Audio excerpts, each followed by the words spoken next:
Bom, pessoal, então agora vamos fazer esse exercício 2 ou pelo menos só um comentário, né?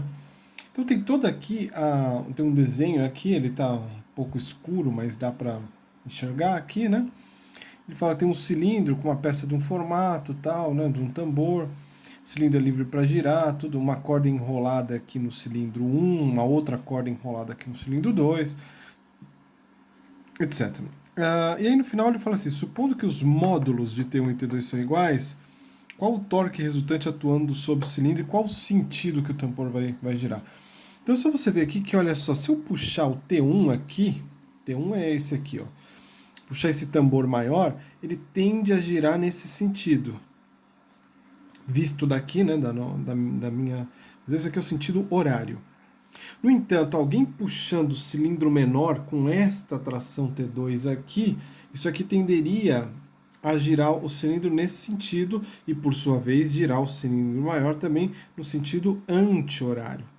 Então você tem uma briga aqui do T1, do T2, o T1 está tentando girar o sistema num sentido, o T2 está tentando girar no outro sentido, e aí a pergunta é qual o torque resultante afinal, sendo que T1 e T2 são idênticos, tem mesmo módulo, né?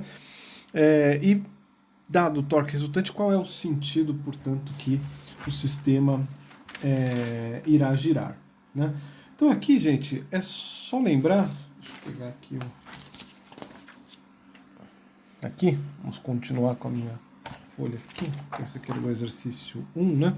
Nesse exercício 2, então, é só a gente pensar o seguinte, o que a gente precisa fazer aqui quem é o torque resultante? O torque resultante, você lembra, é a somatória de todos os torques que estão aplicados no corpo. E o torque, basicamente, aqui a gente viu que é a força vezes o braço de alavanca. Que no caso do desenho, não é difícil ver que o torque gerado pela tração T1 é T1 vezes o R1, e o torque gerado pelo T2, o torque 2, é o T2 vezes R2. Acontece que T1 é igual a T2. Portanto, quem vai diferenciar aqui? Os raios. O raio, né? Raio R1 e R2. Quem tem o raio maior aqui é o R1. E o R2, ele é um raio menor. Portanto, aonde que você vai ter um torque maior? O torque maior é exercido pela tração T1. Portanto, que sentido que esse sistema gira? No sentido horário aqui ou no sentido anti-horário? No sentido horário, gente. Era isso. Basicamente é isso. Tá? E vou comentar rapidamente aqui do exercício 3. Né? Dando dica também, não vou resolver, vou só dar a dica. Mas a dica aqui, gente, esse exercício 3 é o seguinte. Como que a gente faz para descobrir no exercício 3? Ops. Como a gente faz para descobrir no exercício 3 qual é o momento de inércia resultante da estrutura descrita no exercício 3? Então ele fala que tem um disco, né? Então aqui é um exercício para você ir desenhando e pensando. Então tem um disco aqui desenhado. Esse é um disco cilíndrico, né? Então ele é um cilindro aqui, tem uma certa espessurinha aqui, eu não vou dizer. Bom, vamos supor que a gente está vendo esse disco, esse cilindro de cima, então isso aqui seria um cilindro. É dada a espessura desse disco, tal, o diâmetro e tal, e são instaladas 6 peças de formato esférico a uma distância de 30 centímetros do centro.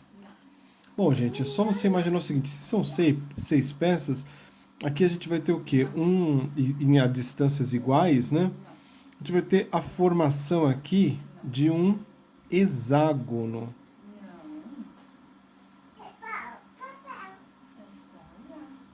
Um hexágono aqui, ó.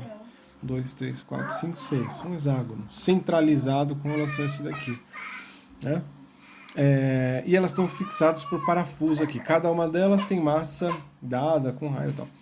Determine o momento de inércia da estrutura.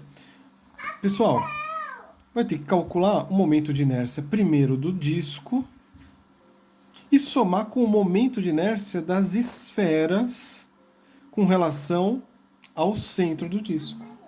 Então veja, o momento de inércia de um disco a gente já calculou em aula. Então vocês têm condições de calcular esse momento de inércia porque dado a massa, não foi dado a massa do disco, mas foi dado como você calcular o volume desse disco, porque é um cilindro. E se você usar a densidade do alumínio que ele falou, então você vai ter que fazer uma consulta na internet, ver qual é a densidade do alumínio. Então eu posso te colocar aqui 2.700 quilogramas por metro cúbico. Então você sabendo a densidade e você sabendo o volume do cilindro, você sabe o volume do cilindro, a área da base vezes a altura, então você sabe a massa desse disco. Sabendo a massa do disco e o raio do disco, aqui, né? Você calcula o momento de inércia, que a gente já calculou em aula, inclusive. Né? E aí você encontra qual o momento de inércia do disco. Dado isso, você vai ter que saber agora o momento de inércia das esferas. A gente já calculou em aula também. O momento de inércia de uma esfera é simplesmente o quê? 2/5 da massa da esfera vezes o raio da esfera ao quadrado. Agora, acontece que isso aqui é o momento de inércia das esferas com relação ao centro de massa delas. Eu preciso saber o momento de inércia de cada uma dessas esferas com relação a esse centro. Então, o que você vai usar? Você vai usar o teorema dos eixos paralelos. I0 é igual a I do centro de massa vezes M vezes L ao quadrado. Em que o L é a distância que cada esfera está do centro, que é dado, todas estão à mesma distância do centro. Né? A massa da esfera é dada, né? E o L então é dado e o... Desculpa, aqui é mais, tá? Mais. E o momento de inércia com relação ao centro de massa é esse daqui. Então você vai calcular o momento de inércia de cada esfera, depois multiplicar por 6, somar com o momento de inércia do disco, e aí você vai ter o momento de inércia da estrutura. É isso, gente.